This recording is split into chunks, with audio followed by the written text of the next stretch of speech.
You back? Yeah. Cool. Yeah. Man, I talk a lot.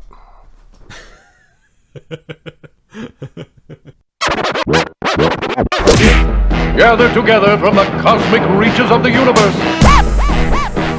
You mean our guest tonight is... Dedicated to truth, justice, and peace. It's the world's greatest superpower show.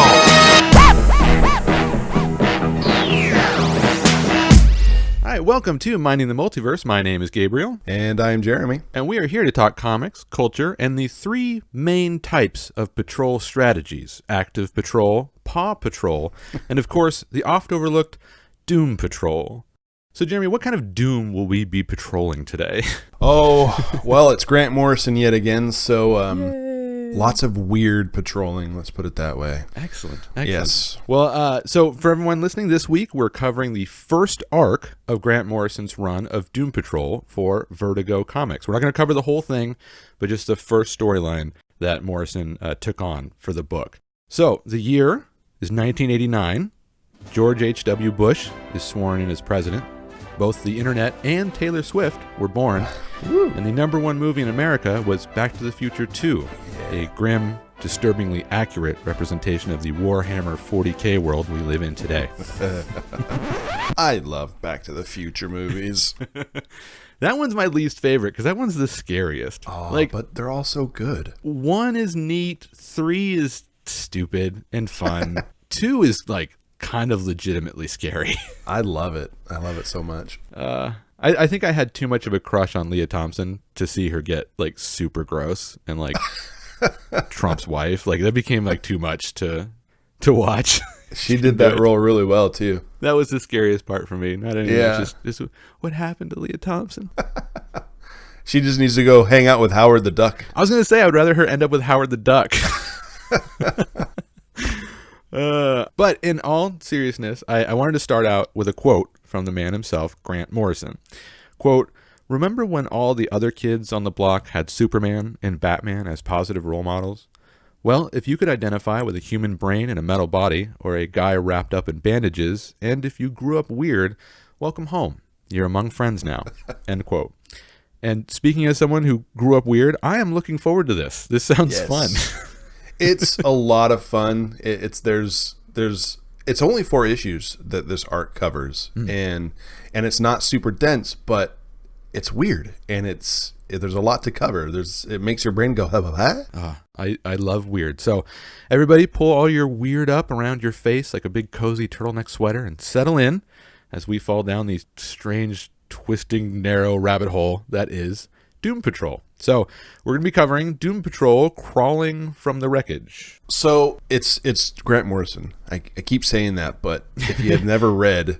It's like a preface. Like, as you're running, it's like, okay, so Grant Morrison. Yes. Now we can go into this. Now you know what to expect. You expect strange, you expect oddities, misfits, people that are... Interesting. Interesting, yeah, and not run of the mill. It's not run of the mill stuff. True, yeah. His characters are often very out of left field. Yes, very much. And I didn't know much about Doom Patrol before I read this small arc, and I honestly still don't know much about the Doom Patrol after this 4-book arc. It's doing the research for this one, come to find out that everybody knows there's a TV show, but. Yes. The comic was started in like the 60s, like in 1963. Yeah. And there's a whole run of this book from then as well. I have no idea about what they were like. I do know from what I saw it was fairly lighthearted. It was kind of a lighter book before, like in its original 60s run. Right. Yeah, I really don't know. I haven't read any of the books. I haven't even looked into it. I just did the research for this one. Right. And so it's a little weird jumping in at this point because this Grant Morrison run is also kind of like, it's almost like the 3rd version of it, even though it's considered volume 2. And it's because the guy who revitalized it, Paul Cooperberg, I think that's how you say his name. He revitalized it, and it's a post-crisis event. So like these characters take place in the same universe as Superman. It's trying to find its footing, and it only went 18 episodes in the new launch, and just wasn't going well. And Grant Morrison was hired to take it over for book 19, and I read that, you know, Grant Morrison, when he was taking over the writing duties, Kupperberg assisted him in writing out characters that he didn't want to use. Wow. So even before he started writing it, he was asking the old writer to cut the chaff and get rid of the things he didn't care about. That's got to be a weird conversation. Like, I'm taking your job. I don't like how you've been doing it. Can you kill off half these people that you really care about? That'd be great. I know. It's kind of crazy. And I have no idea how much that might take place when a new writer comes in. Yeah. I would imagine that there's a little bit of communication there. You have to know what people were thinking and all that kind of stuff. And I imagine on the character too. I've heard Kevin Smith talking about writing for Batman. You have a little leeway, but not a lot. Like you have to stay within a certain boundary. Like he created his own villain just so that he could, you know, kind of just stretch, you know, a character without, you know, getting in trouble. Right.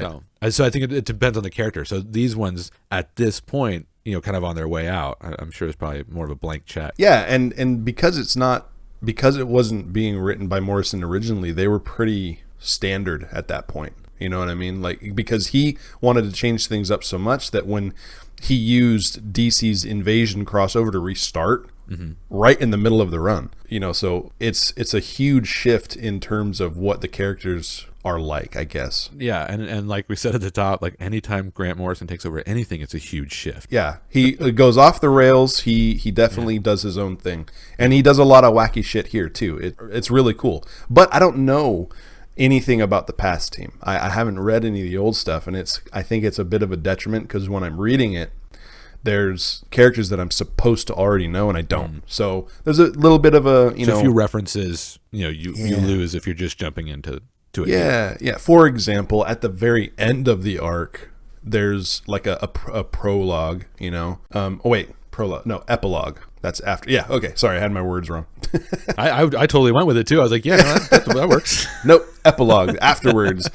And it mentions this character, and I'm like, huh? I don't know. But it's not explained who this is. You're just supposed to know. So there's definitely references to characters that were, you know, written out or changed that I don't know. So starting there, you know, it was kind of like when we talked about year one. Like you get Selena Kyle kind of popping in and out, because she's important to the overall story. But this particular arc, you know, it doesn't have a whole lot to do. Exactly. So right. We've, you know, fortunately because it's Batman, we know these characters. So when Selena Kyle does pop up, you go, oh, I know who that is. I know where this is going. Okay, and you can put it in your brain. You know, and then that's fine. But in something like this, it's a little more foreign. You know, when they start dropping other names, you're like, who? Was I supposed to know who that is? Wait, did I read this name and not remember it? Exactly. Yeah, she's in a hospital bed and she's alive where everybody thought she was dead. So I guess that should have had some weight to it. Like, oh, she's alive. Right. But for me, it's like, who the fuck is that? You know, I don't know who that is. So it lacked that soap opera reveal moment for you, where like everyone else is like, and you're like, who is this? What just happened? Can somebody give me a recap? Yes, and that's fine. You know, I wasn't really interested. I haven't even watched the TV show, so I wasn't really interested in the Doom Patrol at all until I found out that Grant Morrison had written a chunk of it, and that's what got me interested because I just like his work. Yeah, isn't that neat? Like you can have no interest in a property, and then you hear a certain writer, and you just go, all right. Yeah, I'm down. You know, like I'm down. Anything Grant Morrison or who wrote Preacher? Garth Ennis. Garth Ennis. Like that's a name. Like if I see Garth Ennis, I know I'm in for trouble, but it's going to be like a really interesting ride. Yeah, absolutely. And it's funny you bring him up. I was going to use him as an example too. Like I was never a big fan of the Punisher. And then Garth Ennis and Steve Dillon did a run together on Punisher, and I was like, well, I guess I'm a fucking Punisher fan now. Yeah. You put those two names together, it's that one-dimensional character. You know, you can suddenly get excited about like, oh, I know this is going to go somewhere. Yeah, like, I know this is going to go somewhere really neat. And it was awesome. I bought every single one of those issues that Garth Ennis wrote, and I really liked it. I think that's on our list, right? If it's not, it will be. I think it was an early one that you put on the list. I'll have to go through the list. Yeah, it's great. I really love it. So yeah, if I did put it on the list, then yeah, eventually we'll get to it. But yeah, for listeners to know, we have a running list of all the things we're going to cover, and it is now 200 some odd items. Some of the ones, most of them I've heard of. Some of them are complete strangers to me. It also illustrates just how bad of a comic book fan I am. Yeah, because this is a list of 100 of things that like we haven't read. Claim to be comic book nerds, and then realize that a lot of the shit that is like the defining moments of comics and history is like, I've never read that. I know. It's terrible. But we're getting better, and we're going to take you with us, listeners. That's part of the reason why we started this, is so that we can catch up on all the shit that we did not pay attention to. Yeah, so we're trying to be responsible for you. Yes, exactly. You should learn from our example.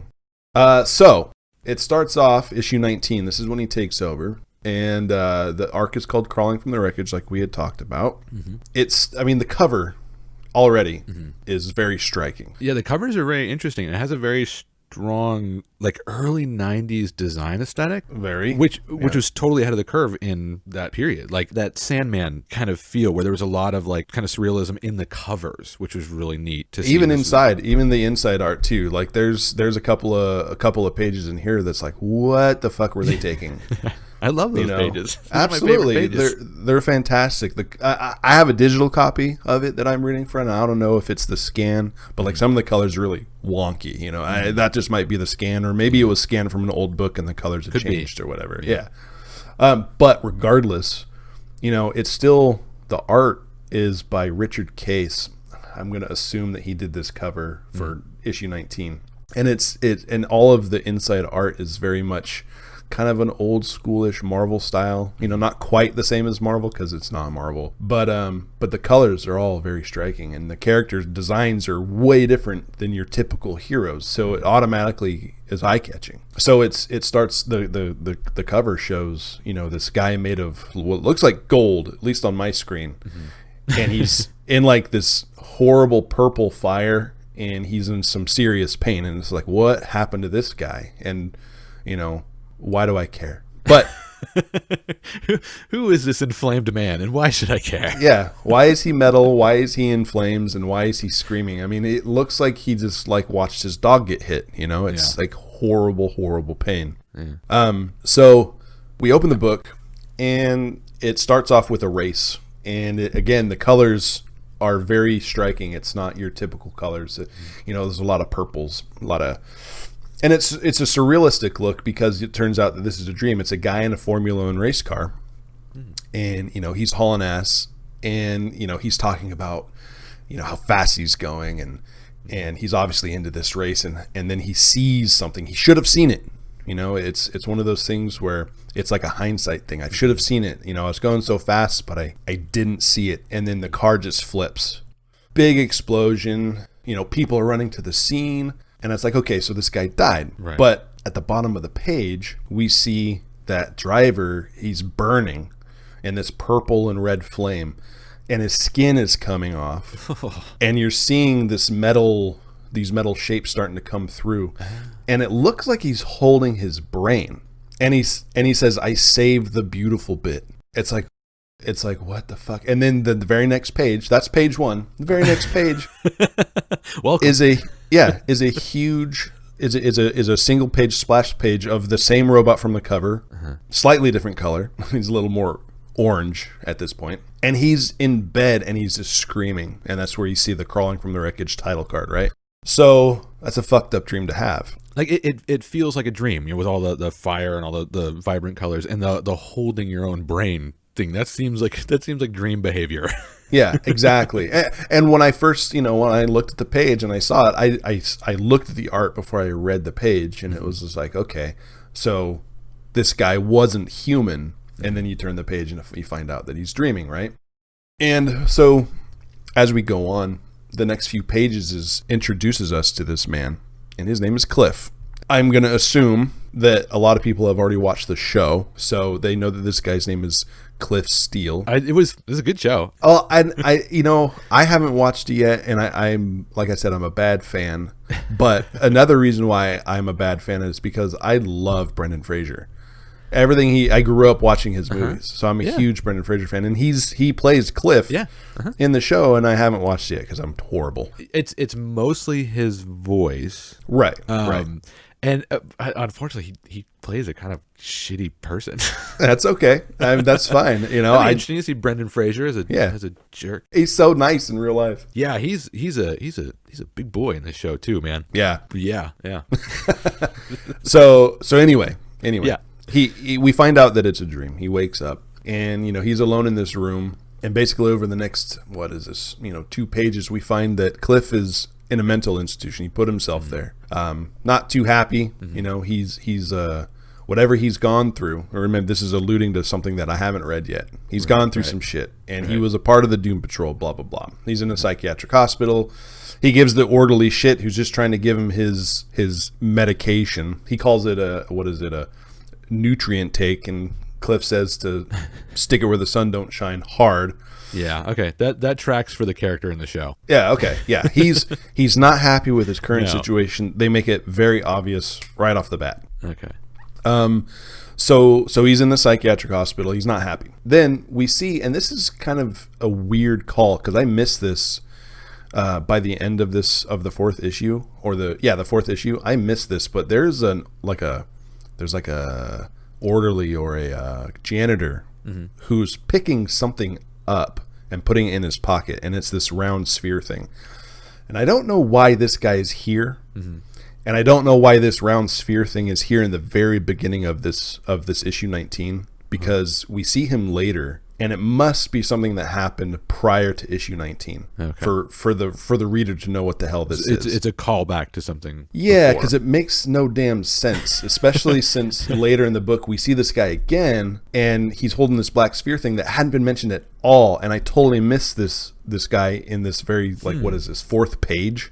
Yeah. I just thought he was just a background character. Yeah. So anyway, we see that. That's something that I just realized last night, actually, as I reread these, that this guy was here. Neat. Yeah. So it's a good thing that I reread it because I totally missed it. I'm sure I missed a lot. Well, it's Grant Morrison. You would need to have like a fair amount of like psychotropics in your system to get down to the the ground floor level of what he's talking about. So yeah, right. Yeah, it's okay. Everyone's gonna miss something out of this story. Absolutely. And there's shit that I just won't understand. It's either too metaphorical or just too fucking out there. Right. So another thing to note is that there's a lot of quick cuts in this book. It jumps from one person or a group of people to the next every page or so. Sometimes it's a couple pages, but it's back and forth between different sets of folks. So we get one page is that pacing distracting, or does it No, work? It's not distracting when you read it. It all makes sense. But like trying to describe it to our listeners is kind of making me feel like I'm not going to do a good job of it. It's like, okay, so we're jumping back and forth a lot. Anyways, so we get one page of Cliff not very happy, right? And then we jump over to another hospital. It's a memorial hospital, and we're introduced to Eleanor Poole, Dr. Eleanor Poole. And she is working with somebody named Larry Traynor. And again, don't know who Larry Traynor is. It's it's a callback. He's in this book from now on, but I don't know who he is at this point. Okay. And it's such like a plain name too. Yeah, Larry Traynor. Yeah, an alliterative or anything ominous. It's just like it almost seems like Grant Morrison like opened a phone book and like just randomly picked a name. And this is an old character, so it wasn't even great. It wasn't even like him that named this guy. This is a character that's older. Okay, you know what I mean? Most of these characters are old, as far as I know. Okay, I could be completely wrong. Our listeners will let us know, of course. But yeah, Larry Traynor, Eleanor Poole. It's his doctor, and she's on the phone with somebody, and she's like, "Yeah, can't wait to see you. Can't talk to you. Got to see you soon. Whatever. Bye." Mm-hmm. Okay. And then that's where we get that splash screen of the janitor. I'm like, so there's a janitor, whatever. I didn't understand it, and I probably should read the first 18 issues, and I'll fucking know. She hangs up the phone, And then we cut to the next page, and we see that another phone is being hung up, obviously the person he was talking with. And we're introduced to Joshua and a man named Calder. Joshua he's just a regular dude, and he's just checking on people. He's just seeing how everything's going. And this takes place in the aftermath of the first Doom Patrol team being destroyed, be it deaths or resignations or them just leaving.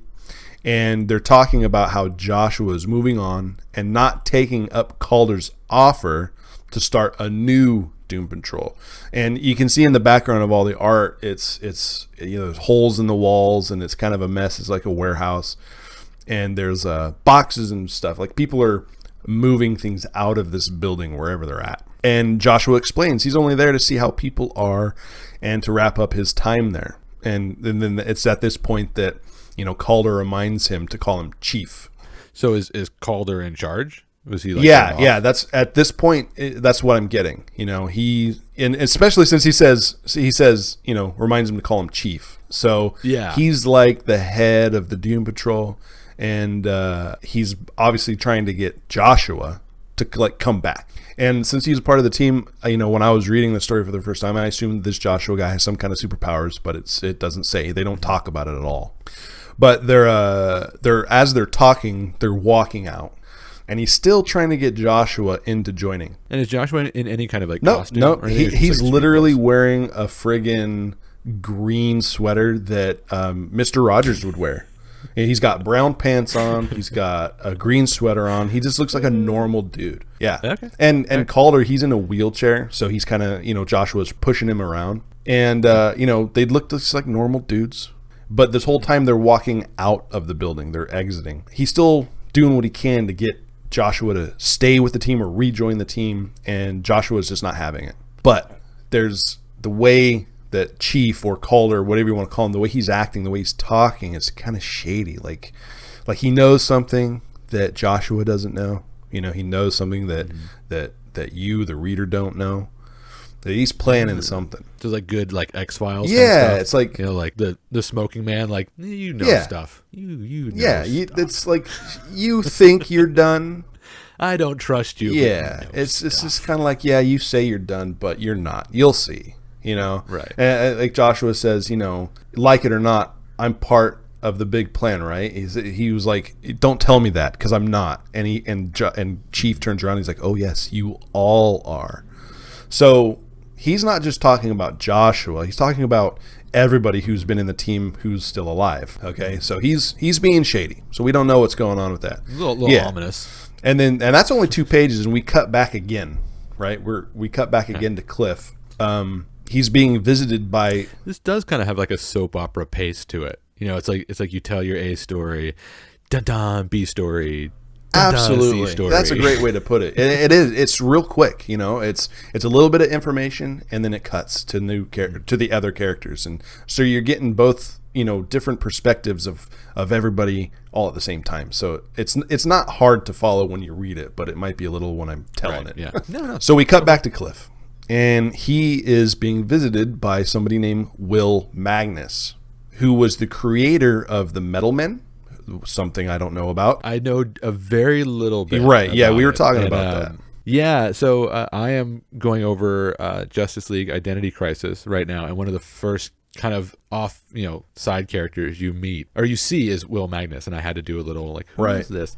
And then as soon as I mentioned it to Jeremy, he's like, "Oh yeah, I'm writing about Will Magnus right now." Yeah. So it's weird to see a D-list character pop up in 2 places at once. Yeah, it's kind of neat though, and you say, he's this non-superpowered genius, and he creates these metal men, and he's obviously in a position of some kind of power or in the know. And so, why wouldn't characters like that cross over to other books, especially in the same universe, Yeah, he seemed like a Reed Richards, but without powers. Right. So just like a super genius, and you would just and he's still on the side of good, but he's not suiting up and fighting anybody, exactly. Yeah, and he's showing a lot of concern for Cliff. So again, I'm going to assume that there's part of the story that I don't know, and that they've known each other for a long time.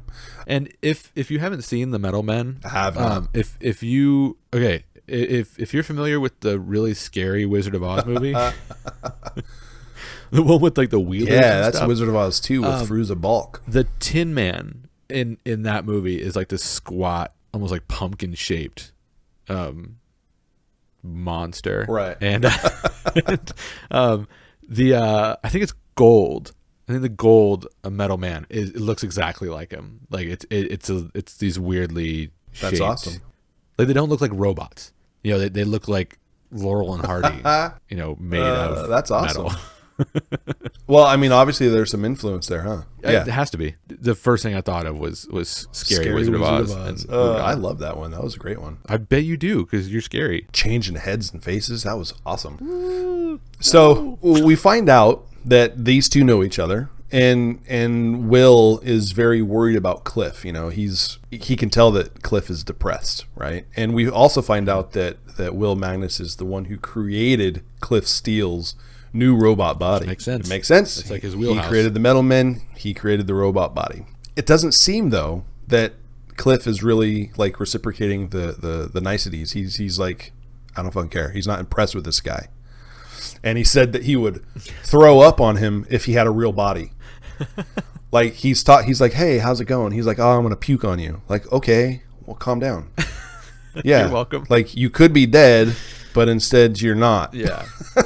Yeah, you're a brain in a metal mannequin, but it's, you know, it's better than not being here at all. But you know, he's I mean, like I said, he has put himself into this mental institution. He is having a breakdown. Yeah, in that mindset, he's not in a Exactly. great place. Not a happy camper. No. You know, so we meet Will, and we find out this is where I found out that Cliff's name is Cliff Steele. I didn't know that. So they have their little conversation, and you know, Cliff is just pissed, and Will is just trying to help. That's what it seems to me, right? So then we cut back over yet again.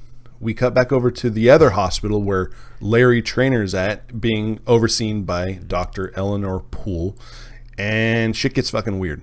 Like right off the bat, it's like it's a simple, typical conversation. You know, hey doc, when do I get out of here? And she's like, well, probably sooner than later. You know, just that kind of banter between patient and not. Right. And Larry's just this regular looking guy. He's laying in bed reading a book, and first of all, he hits on the doctor. Doesn't go well. She's got a boyfriend. And Larry's just a regular dude. As far as I know, he's just a regular dude. Okay. See, like physically a regular guy. And I didn't know anything about this character until I read this book. And so, yeah, for somebody who's already read some of this stuff, they're going to know, oh, yeah, no, Larry Trainor's not normal. So he hits on the doc. It doesn't go well. She leaves. He's reading his book, and all of a sudden his room just lights up. And it's this bright, blinding light. And it's, again, very stark, very colorful, you know, bold artwork. It's a really great page. And, like, Larry is flipping the fuck out. He is scared as shit. And the artist, you know, he did a great job, even with this old school style, you know, of showing just how frightened he is. Oh God, you know, he's freaking out. And this thing starts to talk, and it's talking really strange. And this is kind of typical Grant Morrison, where there's always a character that has a strange way that they speak. He has a thing with making somebody talk really strange, like they talk really fast or everything. There's no sentences, and they just keep talking, and blah blah blah blah. It just runs on. Just a fun way to write. Yeah. You know, a different voice. And it separates them from normal. You know. Anyways, he starts to, you know, this thing is like Larry, all creepy and shit, and that's when he starts to freak out. Yeah, that would be enough for me. Yeah, Larry.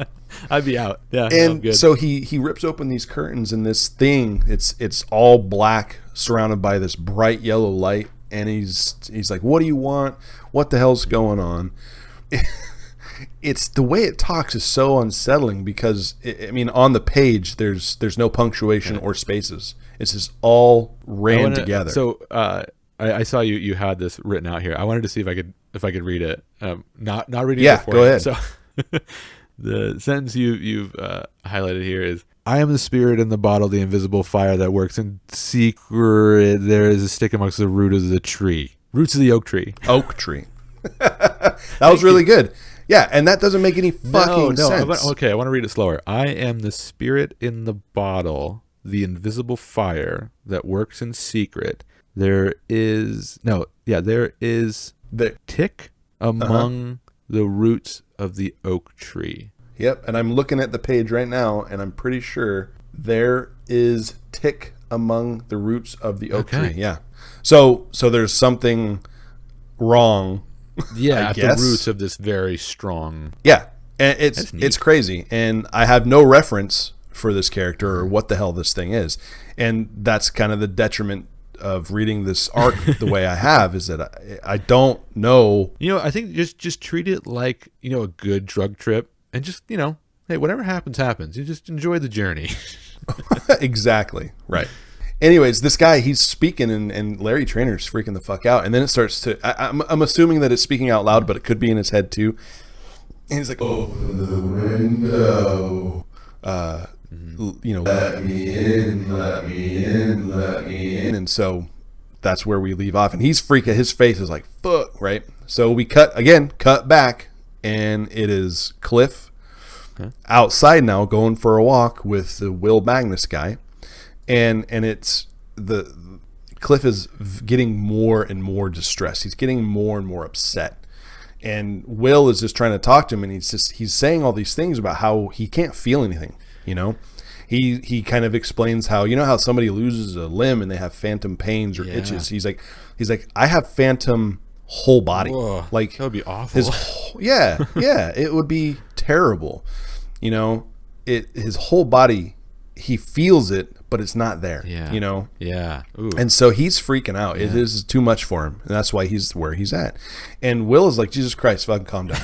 Like, get a hold of yourself. It's in true scientist fashion. It's easy, buddy. Calm down. just stop it. And it's not working, and that kind of sets Cliff off. He's like fucking, or Will says, don't destroy yourself here. Calm down. Mm-hmm. And Cliff gets pissed. He says, destroy myself, and he just slams his head into this brick wall that they're next to, and destroys the wall. And he does it like 3 times. And he's, I can't feel anything, So he's on his knees, and he's just like, make it stop. Wow. And Will's just standing there kind of holding his hands like, okay. So Cliff is fucked. He is depressed, and he's missing his body. He can't feel anything. It's a big thing to miss, like the body is the brain's car. If you take it away. Exactly. And he doesn't feel like himself for multiple reasons. Literally not himself. That's probably just a glimpse into my own psyche of how I treat my own body. Yeah, I need to be nicer to mine too. This used hunk of shit car I'm driving around, it's fine. I don't treat my vehicle very well. I should change that.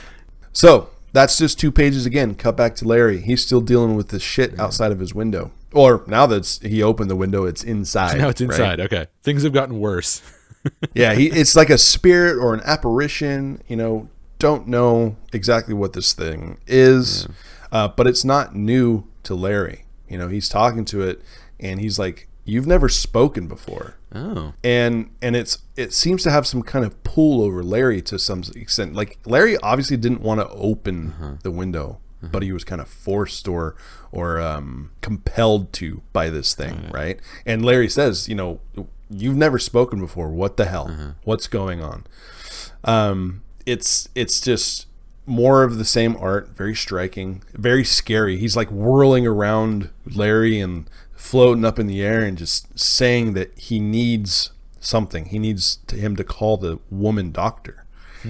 And Larry's like, "What do you need that for? What do you need her for?" And while he's asking, he's touching the call button, the emergency button. Oh. And so like he's saying like, "No, what do you need her for?" But while he's talking, entirely in charge. Right. Yeah. He presses the button like, "Oh shit." Right. He didn't want to do that. And this spirit, this apparition thing, it starts to talk about needing another body, needing this woman. I need the woman here. It's necessary for my purposes. And Larry, like I said, he's just kind of, not in control.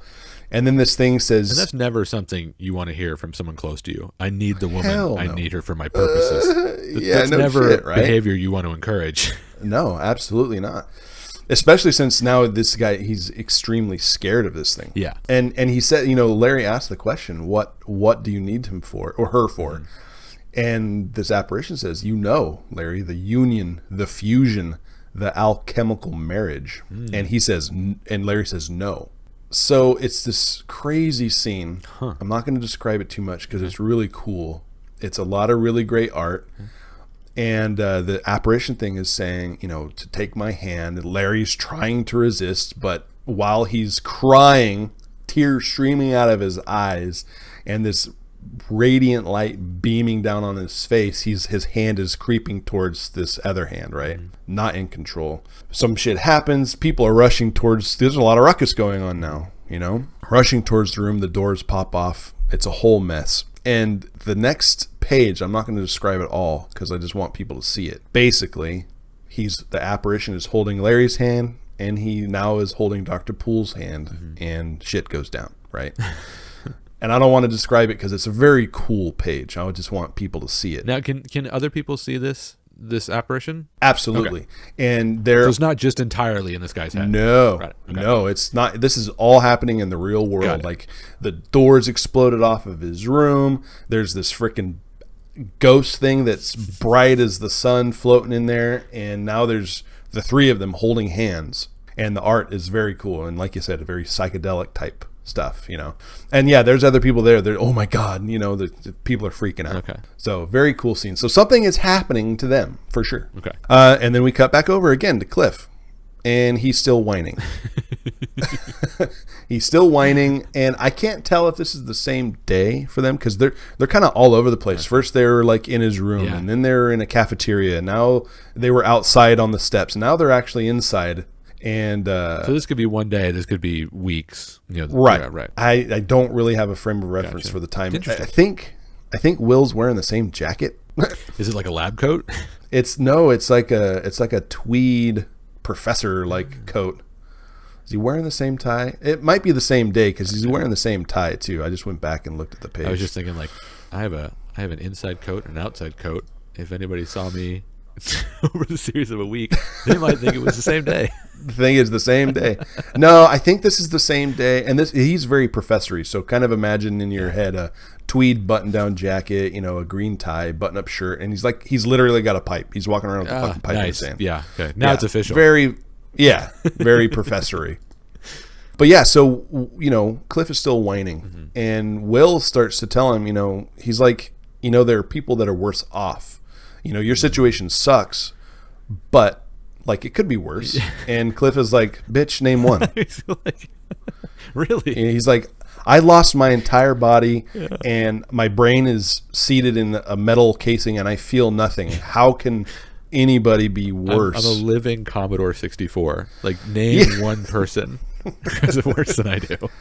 Exactly. And another thing that I missed is that on this page, there is a guy who is cutting himself. And remember, he's in a mental institution, right? So there's a guy that's cutting himself. He's saying a bunch of weird shit. Doesn't make any sense. And that's just kind of whatever, It's just background crazy. I didn't really take note of it when I first watched it. But he mentions someone or something or a group of people called the Scissormen. Oh, okay. So it's one of them, like in the same hospital, like an Arkham kind of thing. Maybe, or I think the effects of what happens later is already starting to show up and affect the people who are a little bit more sensitive to strange shit. Oh, that's way worse. So, yeah. So this man, whoever he is, his name's Ralph. He's already, in a compromised situation. Yeah. He's mentally ill, and so I think it started to affect those kind of people first. Got it. People are more sensitive. Yeah, and that's kind of the theme of Doom Patrol is that they're the misfits. They're the ones that understand this shit because nobody else can. Right. Nobody else has lived the life that they've lived, and so nobody gets this shit. And this is too fucking weird. Yeah. Yeah, and that was like the quote at the top, from Grant Morrison. That's kind of specifically what he says is, if you don't identify with Right. the shiny happy heroes, and you identify with some kind of messed up weirdos, like here's where you go. I got you covered. Exactly. And it makes sense, it also kind of reminds me of the Umbrella Academy, like the Umbrella Academy, I think took a lot of inspiration from Doom Patrol. I could definitely see that. It's the whole misfit thing, we don't fit in, and it's more like they try and play it like the world is kind of normal, but they're not. Right. Yeah. It's almost like a Doom Patrol X-Men. Yeah. Kind of. You can think. Yeah, totally. Where they're kids, they're trying to figure it out, but yeah, it's much more nuanced than like the X-Men, where it's just there's a villain and we have to fight the villain. Right. Yeah, they're fighting themselves too. Yeah. Yeah. Mostly. Right. Exactly. So Cliff is like, he's like, name one. Who's worse off than me? And Will, like, he stomps off to the door, like all pissed, and kind of leaving Cliff with his head against the wall, feeling sorry for himself. And he turns around and he grabs the door and he says, "Okay, follow me." Right. So they go outside. It's raining, and he introduces him to a woman named Kay. I'm going to say Chalice. Okay. Challis, but it could be Chalice or something. No. But yeah. You know what I mean? Who knows? How fancy you want to get with it? Do you want to flex your French tongue today? Exactly. So he introduces him to Kay Chalice, but she refers to herself as Crazy Jane. And he goes on to explain a few things about her, but the most important thing is that she has 64 different personalities ever since something called the gene bomb went off. Again, a callback to something that happened that I have no clue. And that ever since the gene bomb was set off, each one of her personalities has a unique metahuman ability. That is crazy. That's such an interesting way to really allow some variety, like in your character. You can really go wide. Absolutely. With that, because at 64, like one of those powers has to be like reflavoring a Slurpee. Like one of them has to be completely pointless, but you're just in a situation where you're like, dope. Like I wanted blue and they were out. Yeah. That would be fantastic. Now that's on your list of top 10 powers. Like, that's hilarious. Slurpee flavors. And you're right though. Like Grant Morrison does a good job of kind of spreading it out. We don't see all of her powers in this arc, but we see a handful. Yeah, because if you were just 64 different versions of Superman, like that's not. Yeah, that's boring shit. Yeah. So he introduces him to Crazy Jane, and she's outside in the rain, and she's painting. It's an interesting in the rain strategy. Yeah, that's like watercolor extreme edition. It's really strange. There's a metaphor for it, but I'll let the reader read and find out. You know what I mean? But the reason why Will introduced Cliff to her is because he has a dissociative problem. He can't feel his body, and so he feels totally out of place, right? Oh, yeah, that's interesting. So she is worse off because there's 64 different personalities she's contending with, not just not feeling, I feel kind of not like myself today. Right. She literally is different people whenever the fuck they want to be. So in essence, she has to get used to living in a different body all the time. So, she's introduced to Cliff to be like, all right, you have to do it once, and that sucks. I realize that. But here's an expert who does this here's exactly 27 times a day. Right. And she's going to walk you through this. Right. She's going to help you feel at home in your body. And and he's right. Will is right. The Cliff guy is just feeling sorry for himself. So he needs somebody to kind of, hey, it's not so fucking bad. Like, here, meet this person. She's way more fucked up than you. And she doesn't even know like the extent of these things yet, as far as I can tell. Like there could be some persona in there that is just a maniac with a horrible ability. Like we don't know yet, right? Yeah, it seems like something you could almost bet on though. Like exactly, one of those in there is going to be a supervillain. So Will explains that she was horribly abused, and it's a dissociative problem. So she's all of these identified so far 64 separate personalities or something that she used to cope, and then the gene bomb and powers, blah blah blah. Right? Okay. So she had the personalities before. So she had multiple personalities before. And then when the gene bomb went off, it granted each of those personalities their own superpowers. Correct. Wow. Yep. That's crazy. Yeah. Okay, that's actually more interesting than I thought at first. Yeah, no, she was already a disassociated or whatever they want to call it. That's this was written a while back. So here they call it a disassociation with split personalities. Oh, right. Some of the terminology, has probably changed. Yeah, so it's different now. I'm not sure what it might be called nowadays. We don't mean any offense if we're using old terms. We're reading a book from the 80s. Yeah, so this is right off the page. If there's a technical modern term for it, that's what she is. Okay, got it. Yeah. And so yeah, Will's like, you want to talk about problems, Cliff? Say hello to this lady. She has problems. And he thinks that, Cliff is the only one that can actually help her as well. Not only can she help him, by making it, hey, the grass is kind of green on your side, maybe you can help her. Huh. Nice. And so he, they talk a little bit. They're in the rain. Will buggers off. He's like, I'm out of here. I've got business. So like I am A, not made of metal, and B, not crazy. So I'm getting out of the rain. Right. I'll see you guys later. Yeah, getting out of here. You guys right. hang out. Yep. He bounces, and we see a little bit of some of these powers, right? Like he starts to hallucinate. The painting kind of comes to life. Ooh, neat. And he's like, yeah, that kind of happens. This is, Will said that before he left. He's like, yeah, watch out. That happens ever since shit went down with this gene bomb thing. Neat. So he jams, and they're just standing there in the rain talking, and she says everything's ruined, everything's gone, and they're just standing there, sad and wet and lonely. And he's like, "Hey, let's get out of the rain." So that's how that ends. We're introduced to these two sad sacks that are miserable, but now they could be miserable together. And them meeting in the rain is so appropriate. Oh, yeah, of course. That's like the saddest place. Like if you can meet, if you just be completely drenched, that's the saddest point. Yep, totally wet. Everything's ruined. Yeah, just totally unhappy. So once again, we get a cut, and it cuts to like what looks like a police chase, and this car just blasts into this bus going at least, I think the guy says 80.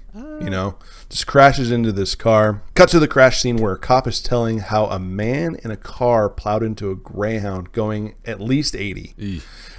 But then this guy, I mean, it's a fireball, right? So yeah. The bus is on fire. The car is on fire. He was hauling ass. Yeah, nobody does well in that scenario. No, it's bad. It's bad. And then we see, the cop is explaining this to like the reporters or the detectives or whatever. Oh, that's right. It was like a company man. And this guy walks out of the fire holding a black book, an all black book. And he's bone, right? Whoa. His hands are bone. His face is bone. And he is just repeating the word Scissorman. Ooh. The Scissorman. Ooh, that's creepy. It's super creepy. And and again, it's using, the fire isn't red and orange. This is kind of like, it's a very purpley and red and maroon fire, and I think they use those colors to for dreams or for callbacks. It's not happening in the moment. Interesting. So it's their way of delineating the two, I guess. But the book is totally undamaged. The two detectives are taking I assume they're detectives. They're not detectives. They work for a higher agency. I think maybe the FBI. Okay. But they take the book, and the book is totally unscathed. Yeah, because that seems like something you'd want to hold on to. Because like the melting point for humans is much higher than the melting point of a book. Right. Exactly. And it's strange. And so they have this book, and they're like, okay, we'll be in touch, blah, blah, blah, typical banter between cops or whatever. He says, this man in black stuff's really getting me down. And this is the guy who like took the book and was interviewing the cop. And they're like, yeah, this, basically there's like, yeah, this shit sucks, right? So what happens to the book now? And the guy says, it's out of our hands. All we have to do is call the company. Don't know who the company is. Then he says the company calls the Pentagon. And then the Pentagon calls the president.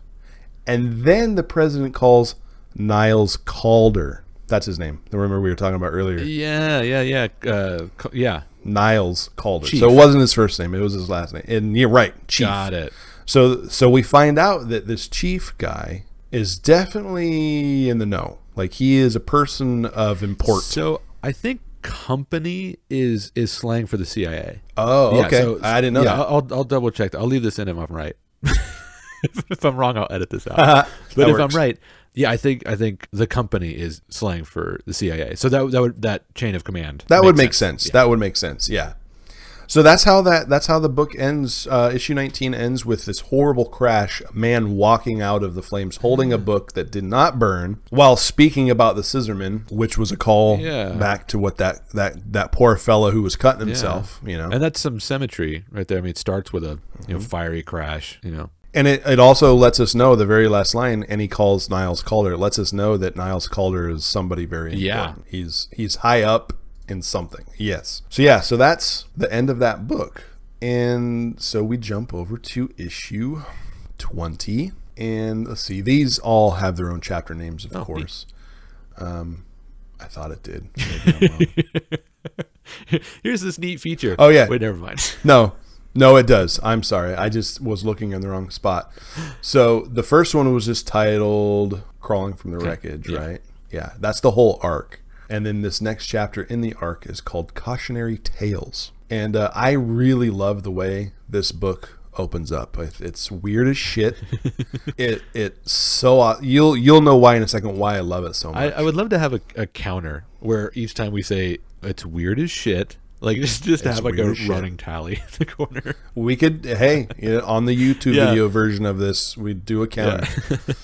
It's weird as shit. And it is. It's really strange. And it's like, why would it start off in this place? There's no reason for it to start off in this place. But Grant Morrison is weird as shit. And this is where he decides to start this next part of the story. And it's a priest, well, rather it's Father McGarry. And he's walking through a dump. And it's a Saturday, and he's there looking for miracles. He's looking for a sign. Okay. And I don't know why he's in the dump looking for Is that like a regular thing for him?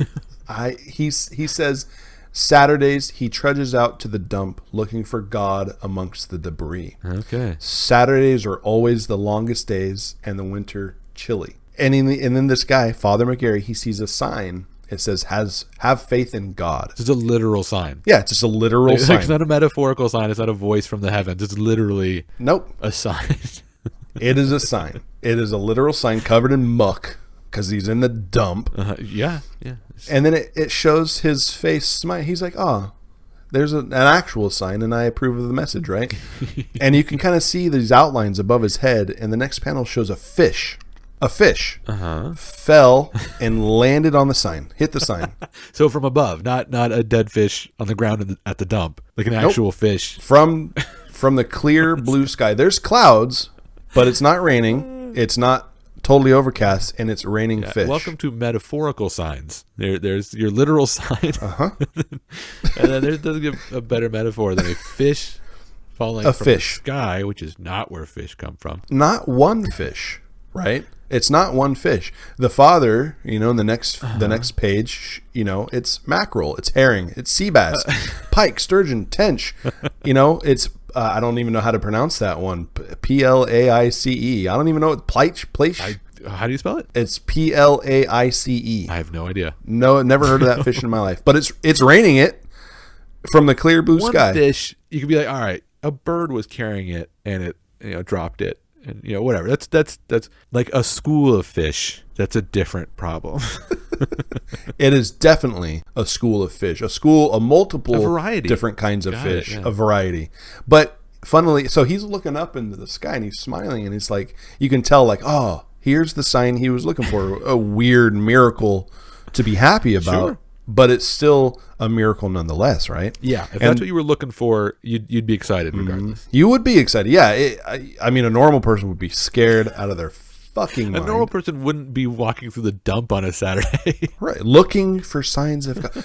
Anyway, that's Grant Morrison for you. He's weird as shit. So he looks down and he says, no cod. He notices that amongst the fish, there's no cod. I don't know why the priest or the father hadn't mentioned that, but it's something that he noticed right before he is literally splatted into nothingness by a giant refrigerator. That was unexpected. a 50s style white refrigerator that you would see in anybody's house, right, but scaled up to the size of a 3-story building. And it falls directly on him, and then one last little fish kind of bounces off of it. Oh my god. So a literal giant ass refrigerator. This is so weird. It's weird as shit. And I now why I like that scene for multiple reasons. But yeah, it's great because he's looking down and he's like, ha, fish fell from the sky, and then the shadow. Finally, I'm right. This is the greatest moment of my. Well, what's great is that the shadow comes and he looks up, and his face right before he's turned into muck is of one of absolute terror, and it's delicious. So that's how book 2, or rather book 20, starts off with a priest in a dump looking for miracles, finds one, and is promptly smashed by a giant refrigerator, which is also a miracle in and of itself. Yeah. Let's not look that gift horse in the mouth. Like that's he found what he was looking for. Right. A little too closely.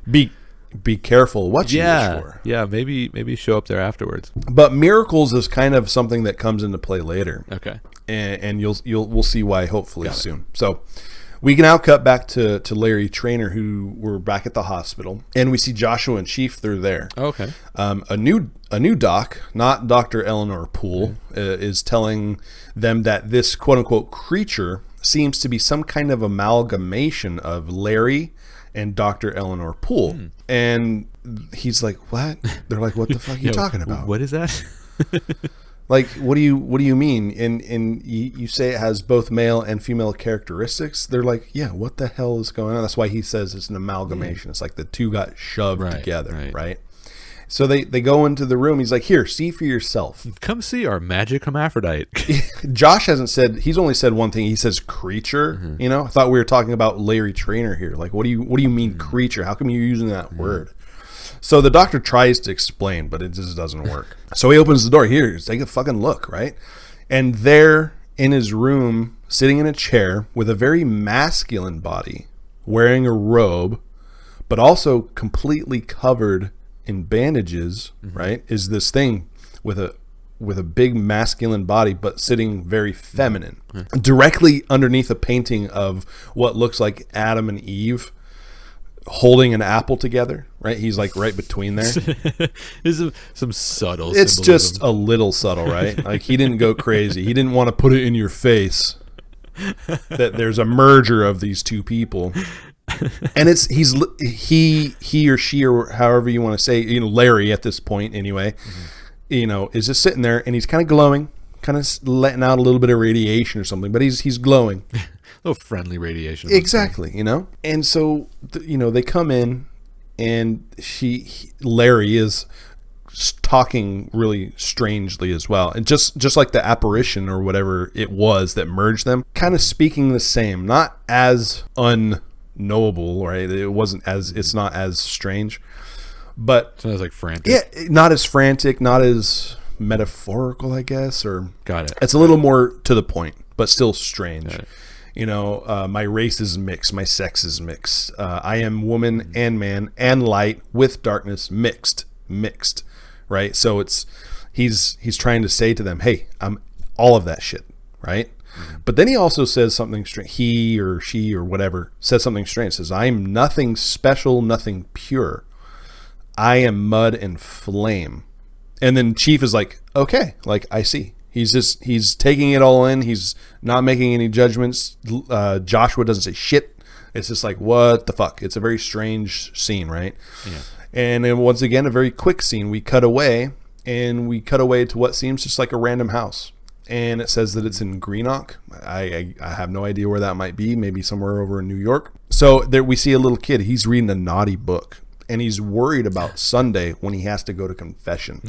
He's in his room with the door locked. It's raining and storming outside. And he's thinking to himself about, what do I do? I don't want to have to lie. And, am I going to get in trouble? Is this evil? Blah, blah, blah, blah, blah. And then he hears something in the wardrobe. He gets up to investigate. Any kid would, right? And he's thinking to himself about, how he's going to be in trouble. But as he's opening these doors, again, the artist does a very good job of surprise. This kid is scared, and it's obvious, right? So he opens the doors, and then we cut away to his father, who's knocking on the door. Okay. And the father's coming up to like, hey, dinner. and he's knocking. So he's not alarmed. He wasn't No. alarmed by something. Nothing brought his attention. No, and on the page, there's no scream. Like, there's no word bubble for a Okay. scream or like that. It's just pure shock. Got it. So the Okay. dad is trying the doorknob. Hey, it's right. Yeah. Let's come on. And his name is Stuart. The little boy's name is Stuart. Stuart doesn't answer. The door's locked. And so the dad just right away just busts through the door. Like, usually parents will kind of come back, give the kid time, but no, this guy's Especially if you have a teenage son who has locked his door. and is not answering. Knock situation and come back later. Exactly. Situation. That's not something I want to interrupt. Yeah, I have 3 teenage boys. Yeah, you got to be careful the doors you open around here. Yeah, you just keep Yeah. moving. Doors closed, keep walking. Yeah, okay, we'll check in 15 minutes. Not this guy. This guy's like, fuck that, and he crashes through the door. And what he's confronted with is, on the page, it's just a white silhouette of a boy, with his hands in the air, right, and his mouth is kind of agape. And then it shows kind of the other angle, and his father's like, oh Jesus, he's covering his mouth, and he's like cut out of the world. It says, no sun now, but a stencil shape in the air, a hollow wind in an empty room. There is no time, there is no space. And the father, his face is just pure terror, pure horror. Like, what the hell is happening? Yeah. So Okay, so it's almost like a 2-dimensional thing. Yeah, like two-dimensional. The kid has just been cut out of existence. So there's just a hole there. imagine if you were. It's hard to say. Yeah, it's a 2-dimensional cutout of a kid shape with his hands in the air. Wow. And yeah, it's freaking the dad out, to say the least. Oh yeah, no, I can see that's perfectly warranted freaking out behavior. And we're left with the dad's face in utter terror, and we cut back yet again to Larry and Chief in the hospital, and he's interviewing him, blah blah blah. Yeah. And he corrects Chief by saying that he is not Larry, nor is he Eleanor, but instead he wants to be called Rebus. And it's later explained by Chief that Rebus is an old school term that alchemists used to use. Of course. And it was used in the identifying the results of a chemical wedding. So a rebus is the result of an experiment. Oh, that's clever. Yeah. That's a neat term. I mean, it's an alchemy term, so it's probably not used much anymore. I'm going to assume not. I did zero research on the word, so I'm taking the book's writer, Grant Morrison's description of it. Sounds right. trust Yeah, Morrison. sounds good to me, right? Yeah, it's fine. Interesting though, rebus or rebus, I don't know how to say it. He says The second way sounds like he's a frog. I did that ribbit. Rebus. Yeah, so we'll go Rebus. Rebus works. He doesn't say call me Rebus, it says call us Rebus. So Okay, so it's still figuring itself as two three things. Okay, three. Okay, yeah, Yeah. right. Because you get the nurse Larry and And the apparition the thing, Holy Ghost. right? Yeah, exactly. So he's asking these questions, and Rebus is like, you know what, we're tired. Please leave. It's right to the point. And he's like, okay. He jams the fuck out, and it shows Rebus standing up to take his robe, their robe off. Rebus stands up to take their robe off. Okay. And the next page is talking about how it's a nightmare for poor Larry, and Joshua's finally speaking, and that's when Chief describes or tells Joshua what Rebus actually means is in that scene. But he says, "Oh wait, you know what? I need to actually go back and ask Rebus a question." Even though he was just asked to leave, he just opens the door and says, Rebus, and we see Rebus floating in the air. Now, again, this is a very muscular, like masculine shape, and glowing, that same yellow glow, floating in the air. And they kind of turn their head back and say yes. And Rebus has these huge boobs. So once again, literally illustrating that it is a joint of a man and a woman, right? And so it's a masculine body with the breasts and the way the posture is feminine, and it's three folks in one bandaged body that's male, female, and glowing and floating. So there you go. And he just walks in. He sees her floating, it floating there, and he's just like, he doesn't say anything about that shit. He doesn't mention her breasts, his breasts, whatever. And he's just like, how would you like to join the Doom Patrol? Like, none of this. I got bigger fish to fry. Yeah, nothing phases this guy. This is like, it's like, whatever. So you're floating and you have boobs and you're in bandages and you're glowing and whatever. I want to join my team. Yeah. Like, obviously you're fucking cool. You got some shit going on. These are all attributes I like. Would you like to join my team, please? Everything about you screams Doom Patrol. So, Larry was already on the Doom Patrol. I'm going to assume that this apparition thing lived in Larry's body, right? Yeah, he seems pretty and familiar with gave him powers. Yeah. So he's he's a little familiar. Again, I wasn't, and still am not. I don't know what the fuck this book is about.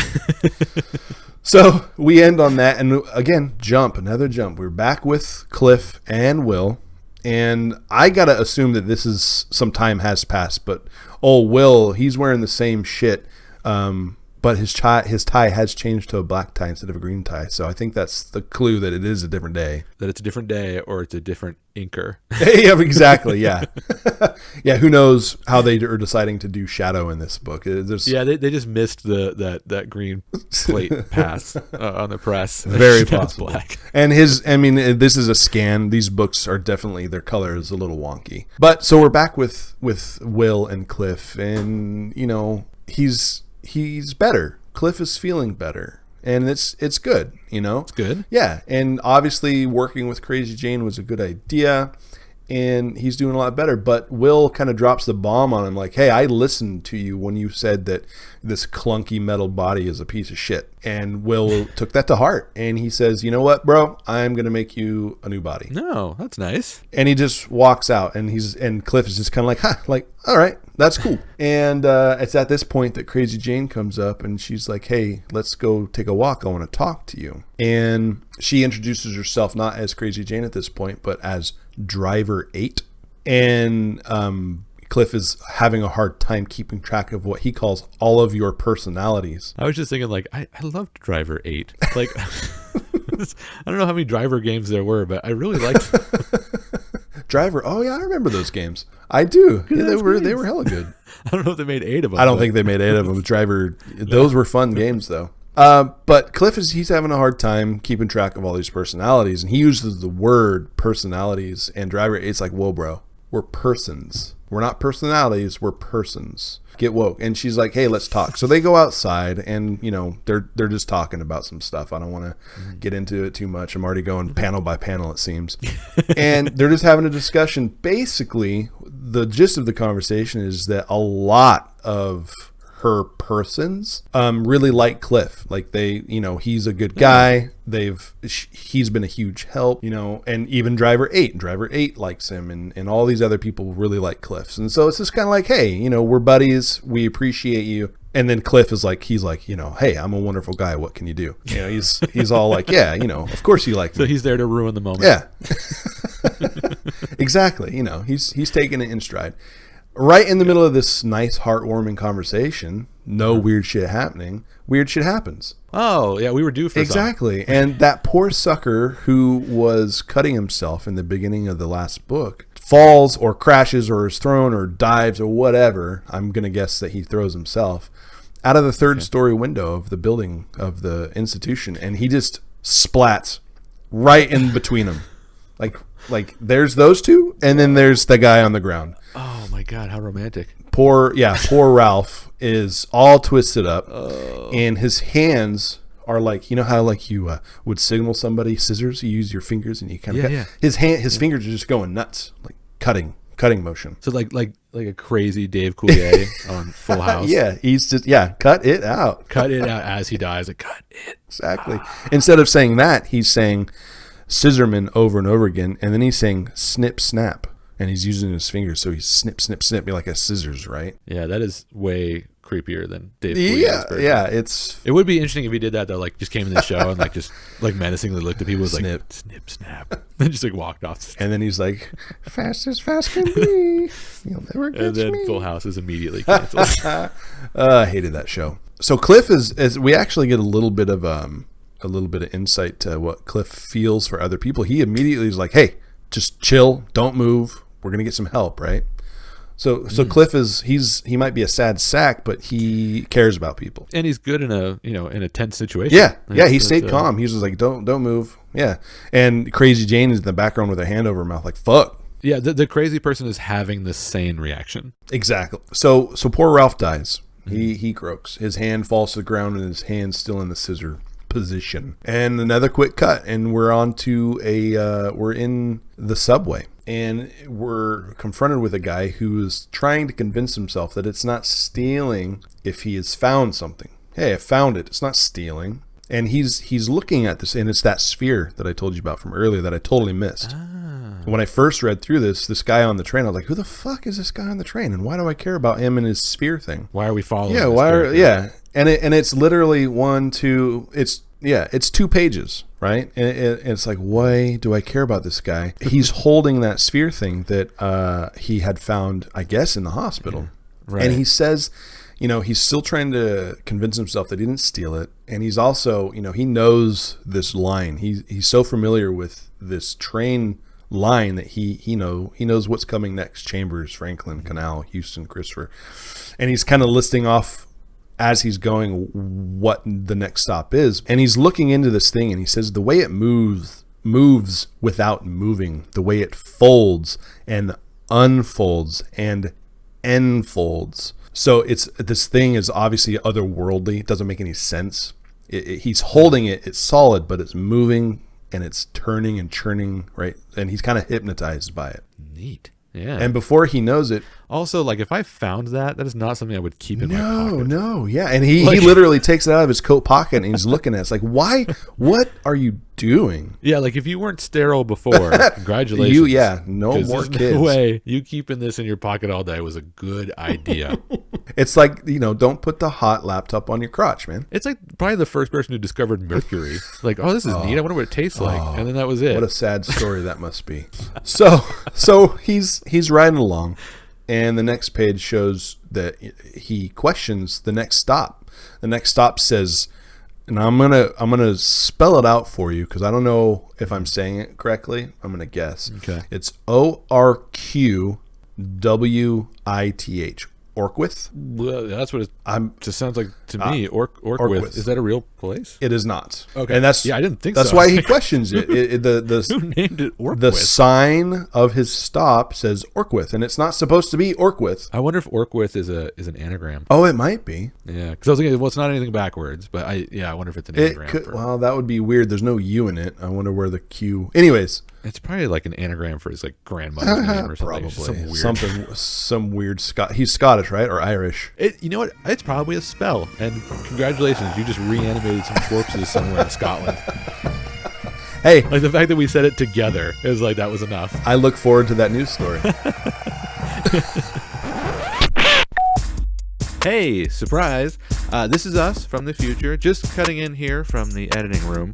This conversation actually keeps going on for quite a bit longer, so we thought we would break it up a little bit, give you time to take a breather, and let your brain stop cramping up like a kid in the deep end who just ate both his and his brother's sandwiches. So anyway, we'll be back next week with the second half of our conversation, along with the hold list and hero of the week, all that stuff you love. Plus, next week, my hold list item will be absolutely worth the insane amount of copyright strikes we'll catch for it on YouTube. So, that'll do it for Minding the Multiverse. I am Gabriel. And I am Jeremy. And remember, all of this is now canon.